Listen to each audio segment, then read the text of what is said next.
La relation entre la biologie et les mathématiques est semblable à toute autre relation entre deux autres sciences. C'est une relation d'intégration et de coopération.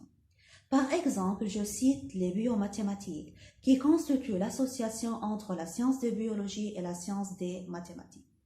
Les biomathématiques constituent l'ensemble des modèles numériques, informatiques et mathématiques qui visent à expliquer et à modéliser les processus et les phénomènes biologiques.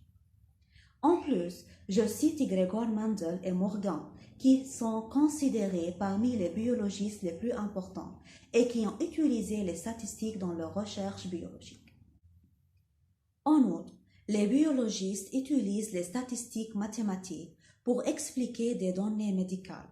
Par exemple, l'électrocardiogramme, la mesure de la quantité de certaines protéines comme les anticorps dans notre corps, la glycémie, le nombre des globules blancs et des globules rouges, le taux de croissance, l'indice de masse corporelle sont toutes des exemples des indications mathématiques qui entrent dans le domaine de la biologie. Pour conclure, je cite cette petite découverte historique scientifique. Au XVIIe siècle, personne ne savait que le sang circule dans notre organisme. Et les médecins pensaient que les artères et les veines constituent des systèmes séparés les uns des autres. Mais William Harvey a pensé de point de vue mathématique.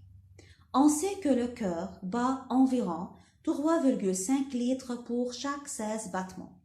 Et il bat 60 à 90 battements par minute, c'est-à-dire 4800 fois pour environ 1000 litres par heure. Le problème posé est où va cette totalité de la quantité de sang? La réponse de Harvey était simple. Le sang circule dans notre organisme.